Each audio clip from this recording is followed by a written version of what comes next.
Cuando en la planificación de un proyecto deseamos especificar que cierta tarea o tareas o quizás todas las tareas del proyecto no tienen que sobrepasar una determinada fecha, lo que tenemos que hacer es indicar entre las propiedades de las tareas una fecha límite. Vamos a observar esta propiedad más de cerca. Cuando para una determinada tarea deseamos establecer una fecha límite, lo que tenemos que hacer es entrar en información de la tarea, doble clic por ejemplo, y desde la solapa avanzado tenemos la propiedad de fecha límite. Observar aquí junto a esta propiedad también las restricciones. Si establecemos una fecha límite, no va a ocurrir nada en cuanto a programación, simplemente va a aparecer en la fecha que nosotros indiquemos un icono, de modo que, a modo de advertencia, no debiera ser sobrepasada por la línea del Gantt de esa tarea dicha fecha límite. En el caso de ser sobrepasada, en la columna indicadores nos aparecería un rombo de color rojo en este caso, advirtiéndonos de que se ha sobrepasado esa fecha límite. Vamos a establecer, por ejemplo, para la tarea plano definitivo de aparejador, una fecha límite de el lunes 4 de febrero de 2013. Vamos a establecer 4 de 02 del 2013, de modo que al pulsar aceptar vemos que aparece un icono. En versiones anteriores era una flecha hueca de color verde apuntando hacia abajo en la fecha en la que hemos establecido esta característica. Sin más, no ocurre nada más en el proyecto.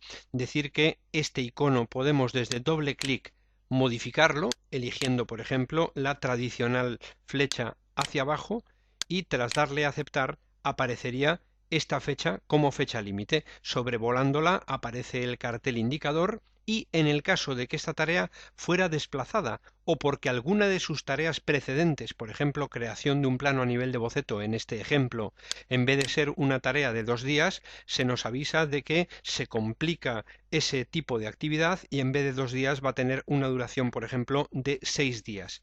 Tras pulsar Enter, veamos que aún no llega a sobrepasar la fecha límite esta tarea, no somos advertidos de ninguna manera, vemos simplemente manifestadas las repercusiones que este cambio ha tenido en las fechas de comienzo de las tareas sucesoras y vamos a modificar, por ejemplo, a 8 días. Veamos cómo en este caso la tarea sí que sobrepasa la fecha límite, sigue estando la programación tal y como la teníamos planificada, pero en la columna indicadores se nos advierte de que esta tarea supera dicha fecha límite.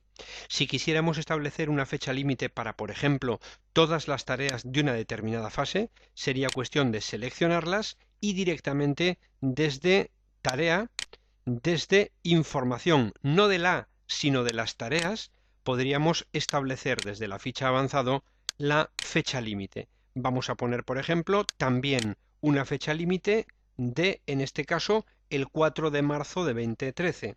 4 de 03 del 2013 y veamos cómo al pulsar aceptar aparece este icono manifestado en dicha fecha, pero solamente para las tareas que tuviéramos seleccionadas. Podíamos haberlo hecho para una tarea de fase o seleccionando para todas las tareas del proyecto. Si deseáramos cambiar el icono predeterminado para escenificar las fechas límite, tendríamos que entrar en la zona de Gantt a estilos de barra y cambiar el estilo bajo el cual se manifiestan en este caso las fechas límite. Vamos a cambiarlo, la fecha límite, vamos a especificar que tenga una forma de flecha hacia abajo, hueca y de color verde. Pulsemos aceptar y así será como aparezcan las fechas límite a partir de ahora en el proyecto. Observemos el indicador que nos advierte de que esta tarea está sobrepasando una determinada fecha límite. Por último, comentar que no debemos confundir el concepto de fecha límite con la restricción de que una tarea deba finalizar para tal fecha. No es lo mismo establecer una delimitación, una restricción inflexible, que simplemente marcar una advertencia de que esa fecha no deberá ser excedida por la duración, por la ubicación cronológica de esa tarea. Cancelemos. Concepto de fecha límite.